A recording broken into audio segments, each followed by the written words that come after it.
سب سے پہلے تو آپ یہ ویڈیو دیکھیں. 37 نمبر آیت ہے وہ پڑھنے جا رہا ہوں. یہ سورہ ابراہیم ہے، 14 نمبر سورہ ہے، 37 نمبر آیت ہے.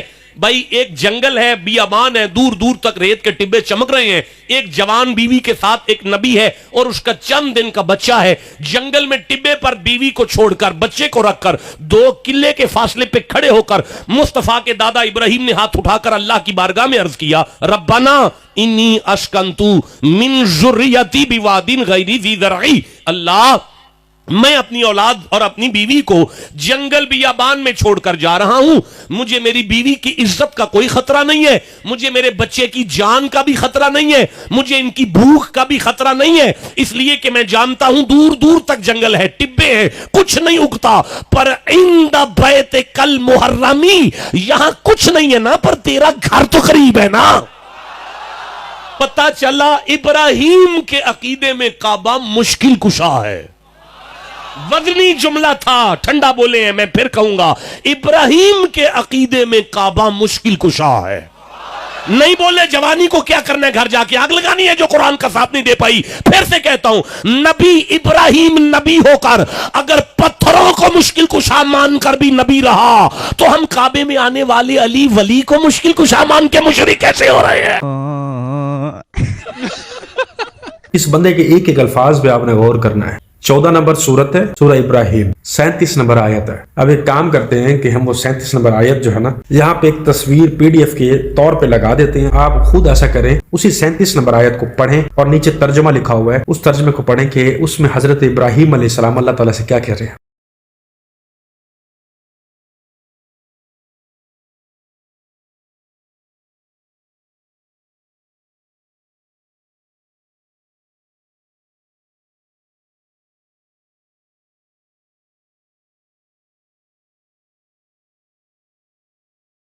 یقیناً آپ لوگوں نے پڑھ لیا ہوگا کہ وہ اللہ تعالیٰ سے کہہ رہے ہیں کہ آپ کے گھر کے پاس لایا ہوں تاکہ یہ لوگ وہاں نماز قائم کریں. اور اس بندے نے وہاں پر ختم کر دیا کہ آپ کے گھر کے پاس لایا ہوں، یعنی کہ آپ کا گھر مشکل کشا ہو سکتا ہے تو حضرت علی مشکل کشا کیوں نہیں ہو سکتے؟ دنیا میں کوئی مشکل کشا ہے ہی نہیں، اگر ہے تو وہ صرف ایک ہی ہے. کون ہے جی؟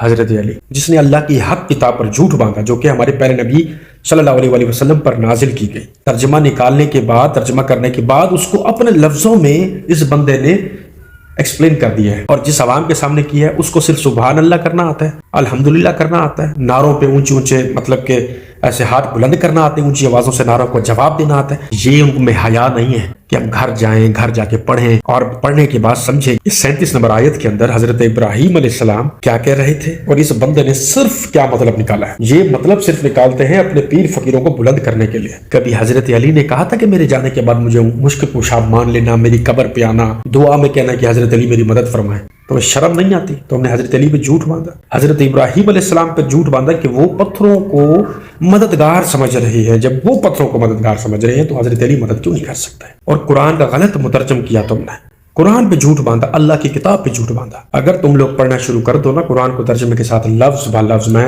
اللہ کی عزت کی قسم اٹھا کے کہنے کے لیے تیار ہوں کہ ان کی ہزاروں سال کی عبادت ہے ایک طرف، یہ ان جیسے جاہلوں اور لانتی لوگوں کی، اور تمہارا وہ خالی ترجمہ جو تم نے کیا ایک بار وہ اس سے زیادہ افضل ہوگا کیونکہ تم نے حق کو جاننے کے لیے کوشش کی ہے. کبھی مسجد سے جا کے دعا کی ہے کہ مسجد مجھے جو ہے وہ 5000 روپیہ دے دے، مسجد میرے بچوں کو ٹھیک کر دے. کبھی کعبے سے جا کے بولا کہ کعبہ میرے بچوں کو ٹھیک کر دو؟ پتھر کا نا.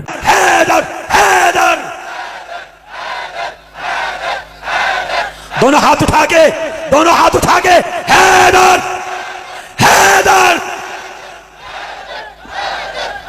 اب جب میں بڑا کہتا ہوں آپ مائک چھوڑ دیں، آپ کا اور میرا مزاج ایک ہوتا ہے، پھر کام کہیں اور کا اور نکل جاتا ہے. حیدر حیدر حیدر.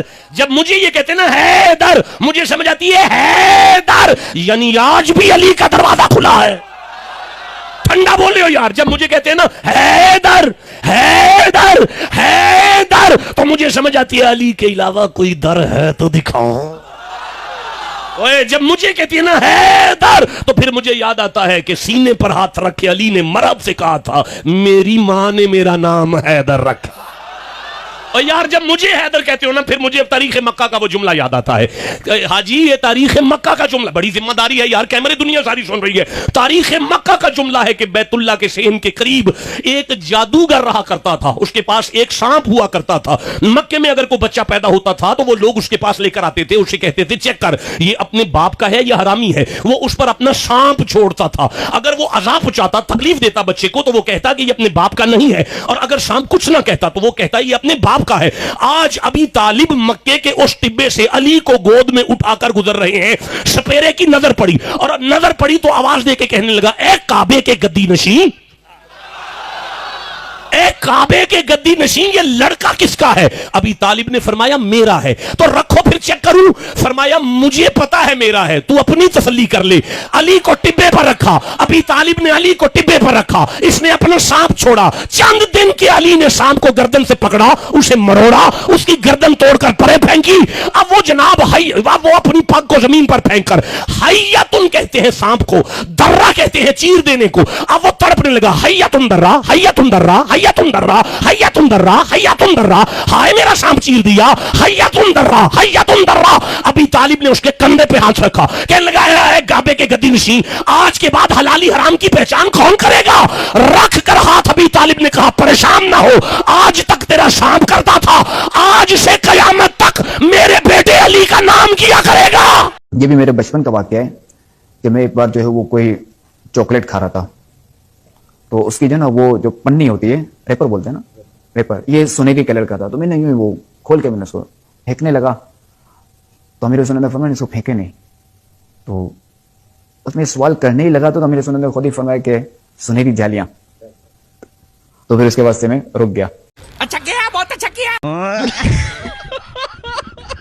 آپ اس کی دوسری جہالت دیکھ لیں, جس حیدر پہ یہ اتنا زور ڈالی پڑا ہے اور عوام سے بھی زور لگوائی پڑا ہے کہ حیدر حیدر, اس جاہل پڑھے لکھے جاہل کو یہ نہیں پتا کہ وہ حیدر ہے, وہ ہے والا حیدر, اور جس حیدر کی یہ بات کر رہا ہے وہ حیدر ہے, وہ ہے ڈنڈی والا ہے نیچے جو اس کو کوما ہوتا ہے.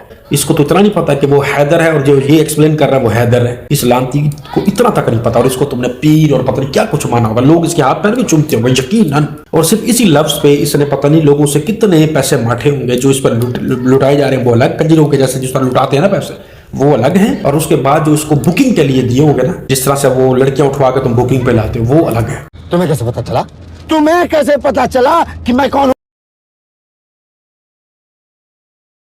میں بڑی آج نا تلخ بات کر رہا ہوں کیونکہ اس نے قرآن کا دوسری دفعہ, پتہ نہیں میری نظر میں دوسری ویڈیو ہے, مجھے تو لگتا ہے لاتعداد جب بولتا ہے قرآن پہ جھوٹ ہوگا. اس کی یہ بکواسیں سن کے نا میں اس کو کوئی عزت نہیں دینے والا. اگر آپ لوگوں کو یہ ویڈیو بری لگ رہی ہے, آپ مجھے کمنٹس میں گالیاں دے دو, ڈزنٹ میٹر. لیکن اس نے قرآن پر حضرت ابراہیم علیہ السلام پر اللہ کی کتاب پہ جھوٹ باندھا, ایک پیغمبر پہ جھوٹ باندھا اس نے کہ وہ پتھر کو مددگار سمجھتے تھے. جس طرح بکنگ پہ عورتیں جاتی ہیں نا, اسی طرح بکنگ پہ یہ بغیرت پیسے لیتے ہیں اور آ کے پھر قرآن کو جھٹلاتے ہیں, نبیوں پہ جھوٹ باندھتے ہیں. اللہ کی لعنت ہو تم پہ, بے شمار لعنت ہو تم پہ. تمہاری زبان کو تمہارے جسم سے نہ لپیٹا گیا تو مجھے بتا دینا. تم جھوٹ باندھتے ہو. قرآن کا ترجمہ کرنا ہے, 37 نمبر آیت کا ترجمہ کرنا ہے تو پورا کر, تاکہ عوام کو پتہ چلے کہ حضرت ابراہیم علیہ السلام اپنی فیملی کے ساتھ آئے, ان کو چھوڑا اس در کے پاس, چلو وہ در تھا خانہ کعبہ, اور وہاں پر وہ یہ کہہ کے گئے کہ تاکہ وہ نماز پڑھ سکے.